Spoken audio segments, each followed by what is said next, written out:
Much like the discovery of adolescence at the beginning of the 20th century, we are now witnessing the emergence of a new life stage during older adulthood. Some have called this the third age because it arrives after midlife and before significant functional decline begins to occur. Individuals in the third age are typically considered the young old, between 65 and 79 years of age, and are in relatively good health. But in contrast to other stages in life, in the third age, there are few norms and expectations guiding structured activities or activity patterns that might serve to provide opportunities for purposeful living and quality ties to others that we know are so critical to health and quality of life. We as a society are just starting to grapple with how older adults will want or need to spend these extra years and what can be done to ensure that increased lifespans are met with increased health spans during this new and uncharted stage of life. It is well documented that continued engagement in life is an important contributor to maintaining health and vitality as we age.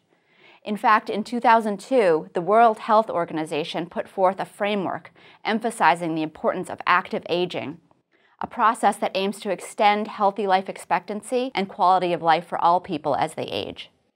In this framework, participation in social, economic, cultural, spiritual, and civic affairs is positioned as one of the three pillars of active aging, in addition to health and security. So what do we mean by participation? Here I'm talking specifically about social and productive engagement. The term social engagement is commonly used to refer to one's participation in the activities of a social group. Social engagement is different from the concept of a social network in that a social network focuses on membership in a group, such as family or friends, rather than the social activity. So while one's social network may include individuals that an older adult feels they can talk to about private matters or call on for help, social engagement refers to the elder's participation in collective activities that are voluntary or willfully chosen and in which there is a social exchange. Examples include going to church, participating in a social club, or contributing to a discussion group on social media. For the most part, social engagement excludes activities for which one is getting paid or family obligations. Productive engagement, on the other hand, usually refers to the activities that produce goods or services or develop the capacity to produce them, whether they are paid or not.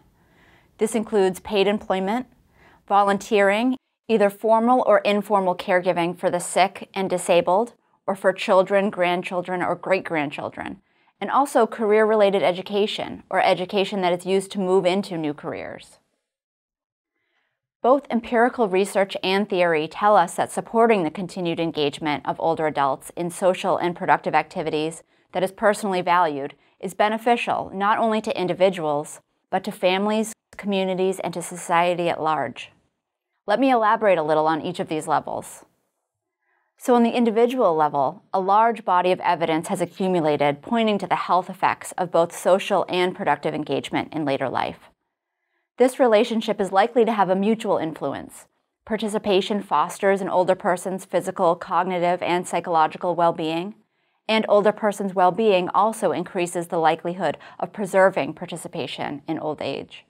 Social and productive engagement also appear to confer health through psychosocial pathways, like protective healthy behaviors, self-esteem, and purpose in life, as well as through stress buffering effects that moderate the influence of stressors on health.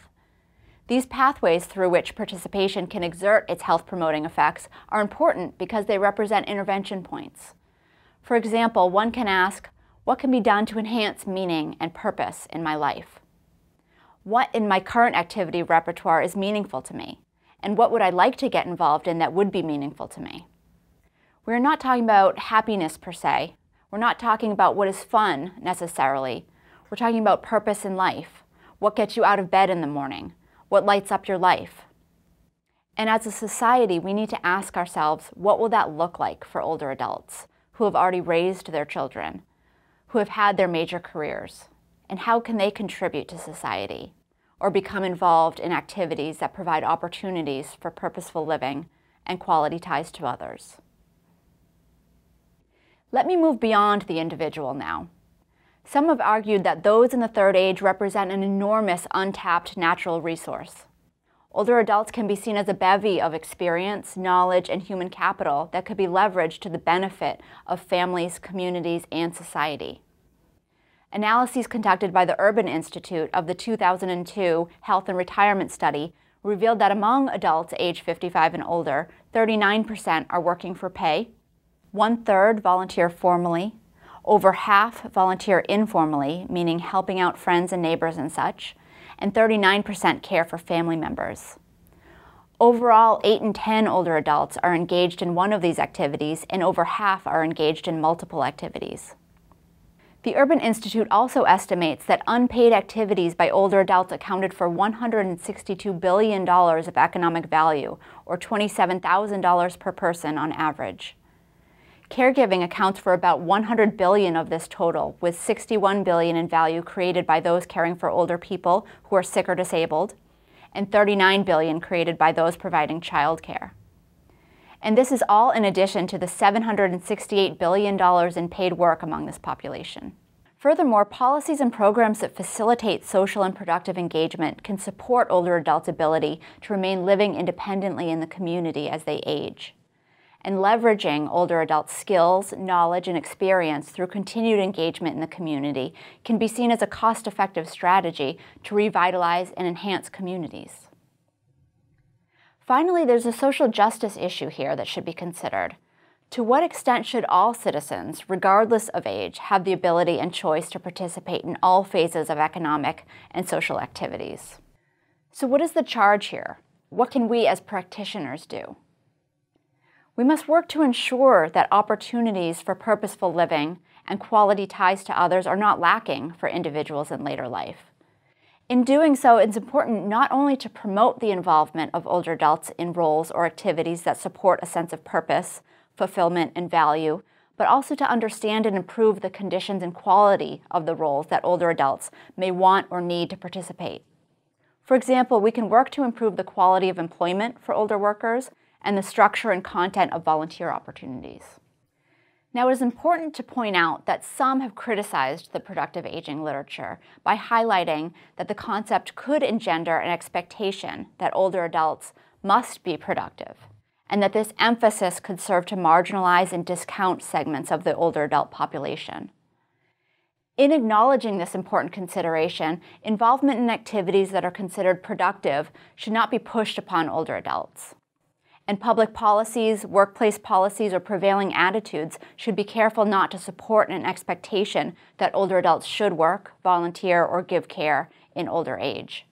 Rather, it's important to acknowledge the extent to which diverse activities, including social activities, contribute to the well-being of older adults and the population at large.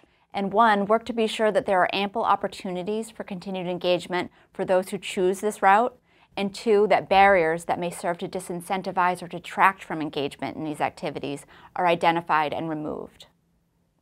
Dr. Nancy Morrill Howell proposes 5 core principles that should guide productive aging policies and programs. These include choice versus coercion, opportunity versus obligation, tapping growing human capital versus exploiting older adults, intergenerationism versus intergenerational conflict, and inclusion versus elitism. So what are some of these opportunities that we need to be enhancing and these barriers that we need to be breaking down? First of all, the norms and values that regulate what the role of older persons in society should be can hinder participation in older age. Historically, older adults have been directed away from many social and productive activities and pushed toward less meaningful participation. Relatedly, negative stereotypes that associate older age with retirement, illness, dependency, and poverty represent a barrier to older adults' participation, as does age discrimination, which may induce older adults to adopt behavior that society views as age-appropriate or may contribute to difficulties in securing paid work or volunteer opportunities. Secondly, an increasing number of innovative programs have been created at the national, state, and local level, funded both by public and private money, that promote the social and productive engagement of older adults. Programs like the AARP Experience Corps, which recruits adults age 50 and older to become tutors to improve the reading skills of children in kindergarten through 3rd grade in disadvantaged schools. and Reserve, an organization that matches professionals ages 55 and older, or reservists, with nonprofit organizations and public agencies in need of their expertise, are great examples of programs that facilitate volunteerism among older adults. And a broad range of other programs exist that provide pathways to work, provide educational opportunities, and facilitate informal helping and social interactions. This speaks in part to the infrastructure that needs to exist in order for these opportunities to be truly available to all older adults. Aging-friendly community initiatives and demonstration projects around the country are starting to confront these infrastructure challenges by working to increase informal social engagement through developing places for walking, sitting, meeting, and entertainment, as well as formal engagement through increasing opportunities for volunteering, work, and civic roles. Another way in which social participation can be facilitated in later life is through technology. Technology can allow for social and productive engagement through face-to-face video interaction, social media, texting, or emailing. Such technology can also facilitate the engagement of homebound elders who face significant barriers to getting involved, yet who would likely benefit the most from participating. Finally, existing health and social service organizations are being challenged to increase social and productive engagement programming. Residential facilities can and are striving to increase social connection within the facilities as well as to the community. The Aging Network services of the federal and state governments can work to extend social and productive engagement opportunities to more diverse older adults within older American Act structures. And area agencies on aging can foster engagement as well by getting the word out about opportunities in the community, disseminating home-based work and volunteer opportunities, offering computer training, and providing transportation to social and productive activities. In sum, social workers, nurses, and other helping professionals are uniquely positioned to help mediate the great social transformation signaled by the growing proportion of older adults in society. As policymakers, practitioners, and advocates, we can work to facilitate social and productive engagement across the full spectrum of ability, from healthy adults actively engaged in their communities to those who are coping with serious physical and mental health conditions in more supported environments like assisted living facilities and nursing homes.